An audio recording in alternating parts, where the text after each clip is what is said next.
Hi everyone, Katie here from the Bone Clinic. The exercise we're going to focus on today is the squat. Now, does everyone need to squat? Well, yes, because squatting is a natural human movement pattern and we all need to squat in order to maintain our functional independence. At the most basic level, a squat is simply the movement pattern we use every time we sit or stand from a chair or from a toilet.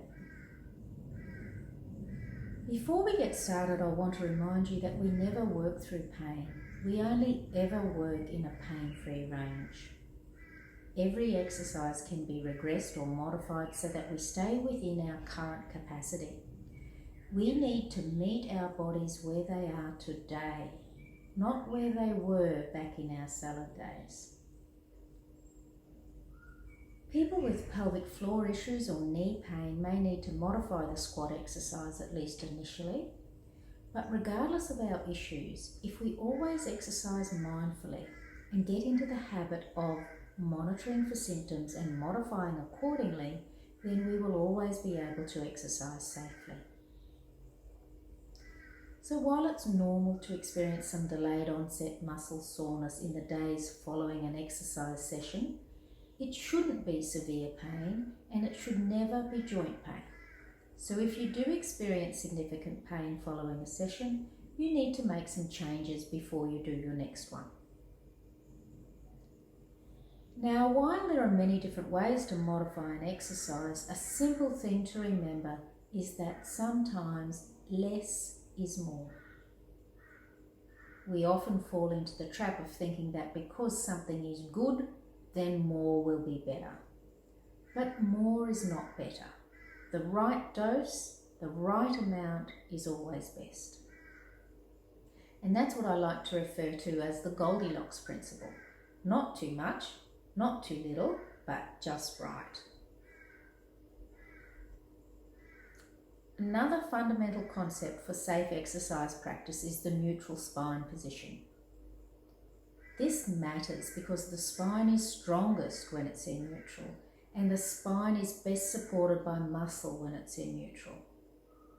So particularly if you have osteoporosis or osteopenia, it's vital that you understand this concept in order to exercise safely.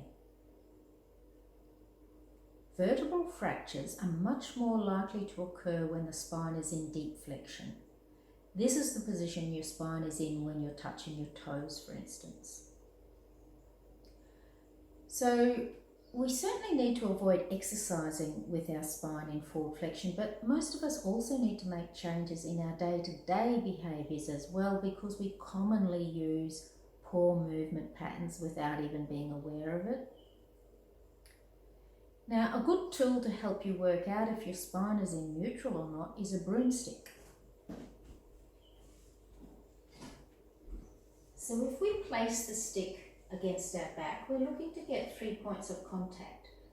So we want the head, the upper back and the sacrum. If you have an excessive curve in your upper back, the so-called dowager's hump, or if you have a pronounced forward head posture, you're not going to be able to bring your head back to touch the stick.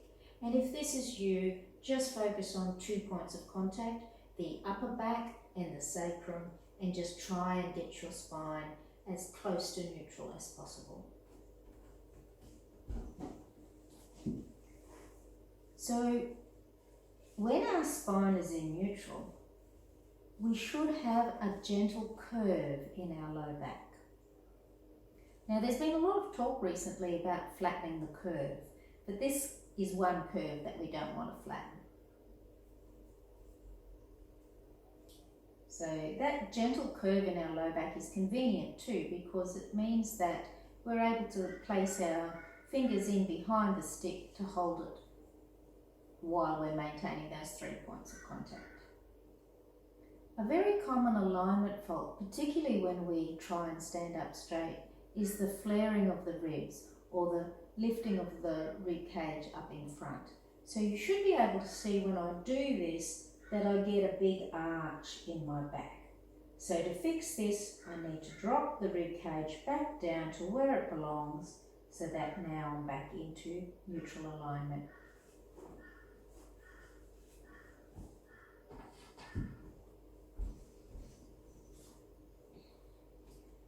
Okay, so to set up for the squat, firstly we place our feet shoulder width apart and we just have a little bit of a turnout, not much. We want to avoid excessive turnout. We're not doing ballet. And just turn to the side. So once we've got our feet organised, then we need to organise the spine. So remember the stack. We want to stack our ear over the middle of the shoulder joint, middle of the hip, knee and ankle joints. But now we also need to stiffen the torso. Your spine is essentially a flexible rod, and so in order to maintain neutral alignment while we're squatting, the muscles of the trunk need to activate. And it's not just our abdominal muscles, but all of the muscles of the trunk contribute to stabilising the spine. Now, there are many different variations of the squat, but all of them essentially use the same movement pattern. I'm going to demonstrate 4 different variations today, and the first one of these is going to be the box squat. You can use a chair, and you should place the chair up against the wall for safety so that it doesn't move.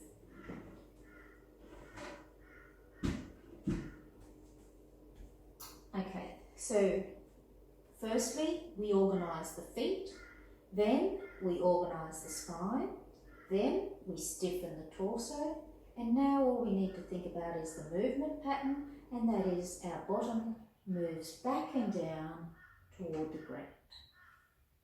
So, looking straight ahead, our bottom moves back and down. We go down under control. We don't want to free fall, and to come back up we push the ground away with a flat foot. So that's the box squat. The next variation is the air squat or the body weight squat. It's the same setup. We organise our feet, we organise our spine, we stiffen the torso, and the movement pattern is bottom goes back and down. Looking straight ahead, control the way down, push up from the ground. Control, push through a flat foot. So that's the air squat. The next squat is the counterbalance squat.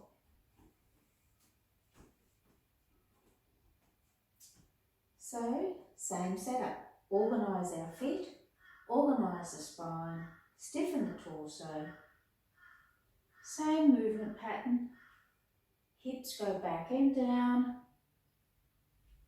This time, the weight is helping us to balance. How far forward you need to push that weight depends on the weight.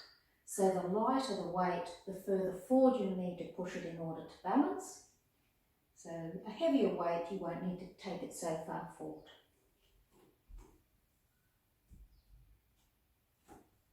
And then the last variation that I'm going to show you today is the goblet squat. So with our goblet squat, we're going to hold the weight at our chest. This time it's not going to move away from us. We're going to maintain that position of the weight. Elbows point toward the floor. But everything else is the same. So we organise the feet, we organise the spine, we stiffen the torso, the movement pattern's the same, hips go back and down. Drive the ground away. Bottom goes back and down, push the ground away. Bottom back and down, push the ground away. So you can see with that version that the weight just travels up and down in that vertical line.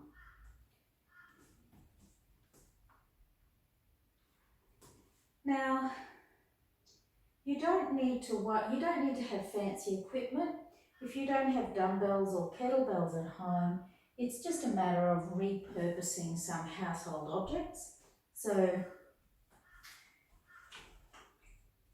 This isn't product placement. There's no kickbacks from Seasol. You can use things like maybe a vase with water, maybe a mortar and a pestle. Oh, what's that?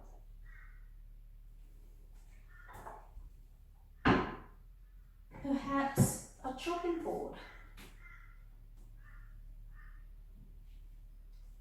or a bag of vegetables, so some sweet potatoes. Or you can use some dinner plates. So instead of weight plates, you can use dinner plates. And dinner plates is probably a good one because you can start with one plate, and then when you're ready to increase, you go to 2, 3, like so. And seeing as we can't have dinner parties at the moment, it at least puts your plates to good use. But there's a saying from the wisdom traditions, every crisis has a creative solution. So this gives you a chance to flex your creativity muscles as well. Some of the common faults from with the squat, firstly, chicken wing. So be careful that your elbows don't go out to the side. So avoid this pattern. So to fix that, all you need to do is to think thumbs to the ceiling, elbows to the floor, and now you've organised that, you've aligned that spine. Another common fault is arching the back. So we want to avoid tilting our pelvis forward, and we want to avoid lifting our rib cage up when we squat. Because if we get into this exaggerated arch position, that's putting stress on the spine, which can lead to injury.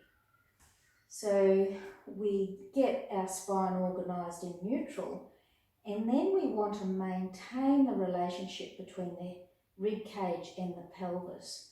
So when we squat, the movement's coming from the hip joint and the torso stays in one piece. And of course, we also want to avoid rounding the spine. So sometimes you want to avoid tucking the pelvis, so you don't want to tuck the pelvis this way. So you can see that when I tuck my pelvis under, then I've lost that gentle lumbar curve. And also, sometimes people go lower than their capacity. So you can see when I'm down into this bottom position, I've lost my neutral spine, I've got a rounded spine now. So that is beyond my current capacity. So we can fix that by once again being mindful that we maintain the relationship of the pelvis and the rib cage, and that we're getting the movement through the hip joint, and also that we don't go so deep that we lose that position of our neutral spine. Sometimes, particularly beginners, have a fault with the pattern and they let the knees start, whereas with our squat it's always the hips that start, it's always our bottom tracking back and down. So just remember that the knees play second fiddle. It's always the bottom moves first. And then some people have trouble controlling the pathway of the knees, and the knees collapse in toward midline. So if you have that issue, be careful that you don't try and look at what your knees are doing, because that's just going to throw your pattern out completely. So what I'd suggest is maybe using a mirror to help you initially. One of the most important concepts that will help you squat well is maintaining an even foot pressure. So the foot is key to solving many problems upstream. So when I talk about even foot pressure, you want to be careful that you're not carrying too much pressure at the front of the foot or too much at the back. We're looking for beautiful balance between the ball of the foot and the heel. And likewise, we want to be careful that we're not carrying too much pressure on the inside of our feet or on the outside of the feet. So once again, we want balance between the inside and the outside. So we're looking for perfectly balanced pressure on the feet. And this is something that you can certainly develop, but you must start tuning into it. Some of the common questions in the squat is, how low should I go? And the simple answer is as low as you can, as long as you're maintaining neutral spine, as long as you're maintaining even foot pressure, as long as you've got your pattern where your bottom is going back and down. Now, some lucky people pick the right parents and have got the optimal anatomy and the optimal leverages in order to help them squat low with ease. But for most of us, particularly in our age demographic, we will have difficulty squatting low. But it's just important to remember that we just squat as low as we can, keeping good form. And the other common question is, can my knees go over my toes?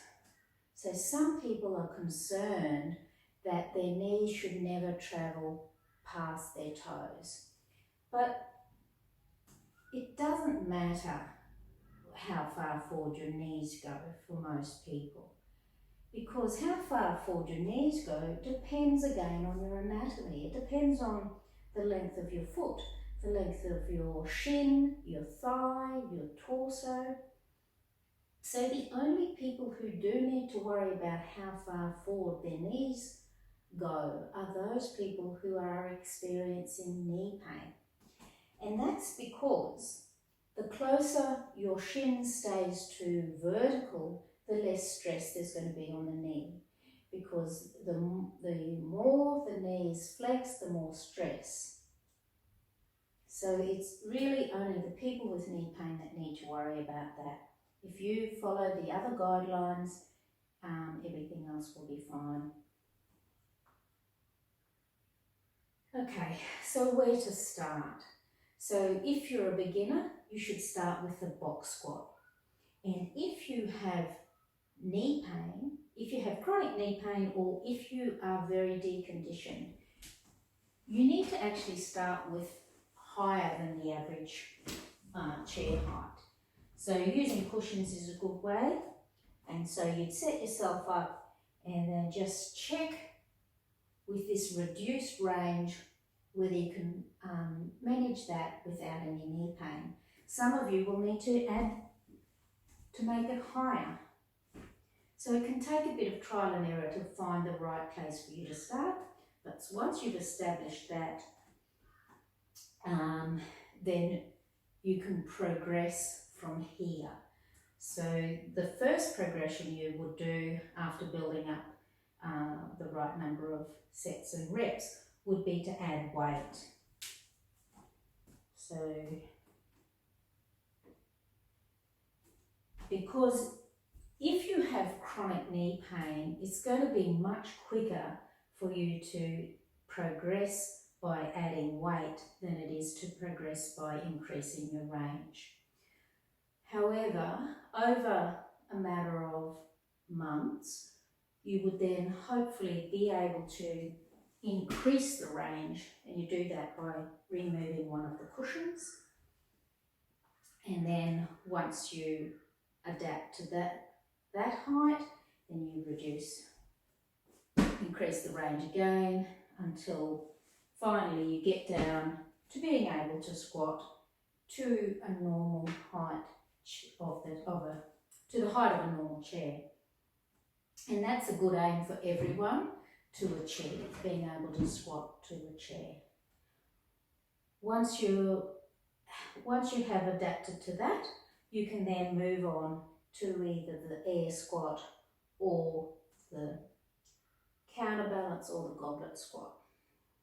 And remember though, if you're a beginner, that less is definitely more.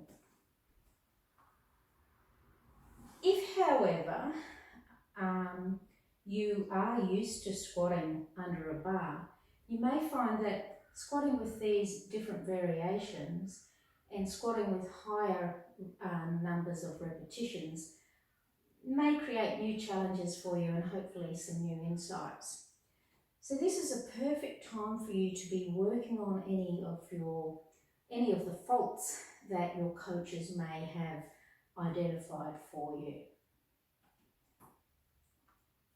So with progressions, because most of you will have limited equipment, I suggest that you use both, that you manipulate both the number of repetitions as well as the load to manage progressions. So as an example, if you're a beginner, you'd start with the box squat and you'd start with 3 sets of 5 repetitions with a rest in between each set. And then when you're ready to progress, you would add a repetition. So then you would do 3 sets of 6 repetitions. And then the next progression is 3 sets of 7, and then 3 sets of 8, 3 sets of 9, until you can do 3 sets of 10 repetitions. And then when you're ready to progress from there, add a load, add a weight, and then drop the reps back again to 5. So go back and do 3 sets of 5 and then increase the reps up until you get to your 3 sets of 10 again. And then once you're there, you increase the load, you drop the reps back and rinse and repeat. Now, if you're used to squatting with a load, I suggest that you use the goblet squat as the variation and start with 5 sets of 5 repetitions. And then when you're ready to progress, do 5 sets of 6 repetitions and then move up to 5 sets of 7 and then move up to 4 sets of 8 and then move up to 3 sets of 10. So you'll see the number of total reps will fluctuate a little bit there. But the maximum number of repetitions we'll do in any session will be 35. And yeah, once you get to 3 sets of 10, you would increase your weight and then you would go back and start again with 5 sets of 5, build up the number of repetitions until you get to 3 sets of 10, and then you would increase the weight, go back again to doing 5 sets of 5, rinse and repeat. Okay, so I know that's a lot of information, but essentially a good squat boils down to a few guiding principles, and they are the neutral spine position, stiffen the torso, maintain even foot pressure, control the movement, and the movement pattern for the squat is our bottom goes back and down. Okay, I hope that helps. Thank you.